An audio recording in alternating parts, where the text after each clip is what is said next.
ஆண்டவராய் இயேசு கிறிஸ்து நாமத்தினாலே இந்த நாளிலே உங்களுக்கு வாழ்த்துக்களை தெரிவித்துக் கொள்கிறேன். எப்படி இருக்கீங்க? சந்தோஷமாக இருக்கீங்களா? மகிழ்ச்சியாக இருக்கீங்களா? உங்களை சந்திக்கிறதுல மிகுந்த மகிழ்ச்சி அடைகிறேன். பிறந்த நாளை திருநாளை கொண்டாடுகிற பிள்ளைகளை இயேசுவின் நாமத்தினால் ஆசீர்வதிக்கிறேன். இந்த நாளிலும் கூட நம்முடைய வாழ்க்கையில் எல்லாமே இந்த நாட்களில் உலர்ந்து போன நிலைமையில் நான் இருக்கிறேன். ஆண்டவரே, என்னை உயிர்ப்பிக்க மாட்டீரா? என் வாழ்க்கையில் கொஞ்சமாவது ஒரு துளிர்ப்பு வராதா? நான் எல்லா காரியத்தையும் முடிஞ்சு போச்சுன்னு நினச்சிட்ருக்கேன். ஆண்டவரே, என்னை உயிர்ப்பிக்க மாட்டீரா?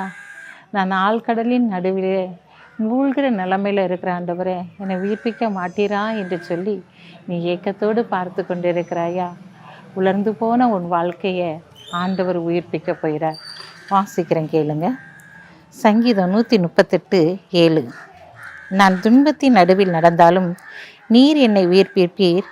என் சத்துருக்களின் கோபத்துக்கு விரோதமாக உமது கையை நீட்டுவீர். உமது வலதுகரம் என்னை ரட்சிக்கும்.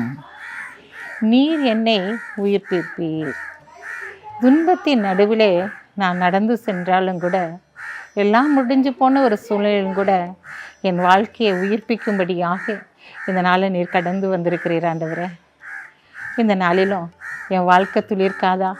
என் வாழ்க்கை உயிர்ப்பிக்கப்படாதா? இந்த நாட்டில் பட்டு போன என் வாழ்க்கையை துளிர்க்க பண்ண மாட்டாரா என்று சொல்லி நீ ஏக்கத்தோடு இருக்கலாம். பட்டு போன உன் வாழ்க்கையை அவர் உயிர்ப்பிக்கும்படியாய் கடந்து வந்திருக்கிறார். இந்த நாட்கள் எனக்கு கற்பத்தின் கனி இல்லை, எனக்கு குழந்தையே இருக்காது அப்படின்னு சொல்கிறாங்களா? உன் வாழ்க்கை முடிஞ்சு போச்சு அப்படின்னு சொல்லி நினைக்கிறியா? ஆண்டவர் இந்த நாளில் உனக்கு ஒரு கற்பத்தின் கனியை கொடுக்கும்படியாய் கடந்து வந்திருக்கிறார். என் அன்பு மகளே, மகனே, நான் உன்னை உயிர்ப்பிக்கும்படியாய் வந்திருக்கிறேன்.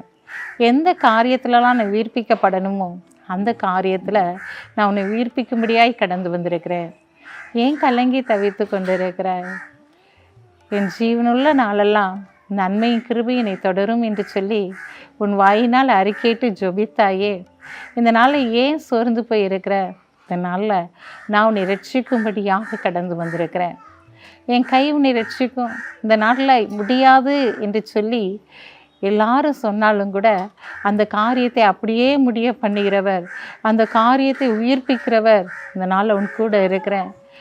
இந்த நாளிலும் கூட பேதுருடைய வாழ்க்கையில் பாருங்களேன், கடல் மேலே அவர் நடந்து வரும்போது அலைகளை அவன் பின்னாடி திரும்பி பார்த்ததுனால, ஐயரே நான் மூழ்கி போகிறேன், என்னை ரட்சியும் அப்படின்னு சொல்லி கூப்பிட்ட போது ஆண்டவர் அவனை கை தூக்கி நிறுத்தினார் அல்லவா? இன்றைக்கு உன்னையும் கூட அவர் கை தூக்கி நிறுத்தும்படியாக, என் அன்பு மகளை, நீ அழுது கொண்டே இருக்கிறாயா? என் அழுகைக்கு பதில் இல்லையா என்று சொல்லி நீ யோசித்து கொண்டு இருக்கிறாயா?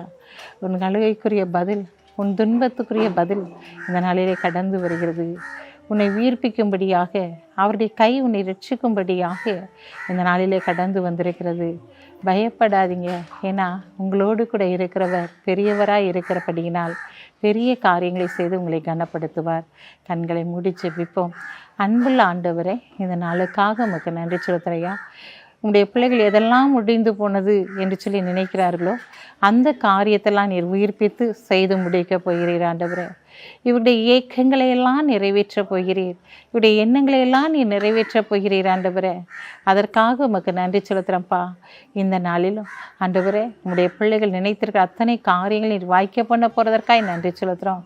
இந்த நாளிலும் தகப்பனே, பிறந்த நாளை திருநாளை கொண்டாடுகிற பிள்ளைகளை ஆண்டவரே இயேசுவின் நாமத்தினால் ஆசீர்வதித்து ஜெபிக்கிறேன். ஏசப்பா, இந்த நாளிலே உங்களுடைய பிள்ளைகளுடைய வாழ்க்கையில் இருக்கிற ஆண்டவரே எல்லா தடைகளும் நீங்கி போடும்படியாய் ஜெபிக்கிறோம். இதை உன் சிறையிருப்பை திருப்பும்போது சொப்பனம் காண்கிறவளைப் போல காணப்படுவாய் என்று சொன்ன வார்த்தையின்படி ஆண்டவருடைய வாழ்க்கையில் இருக்க எல்லா சிறையிருப்புகளும் மாறட்டும். இயேசுவின் நாமத்தில் ஜெபிக்கிற நல்ல பிதாவே, ஆமென்.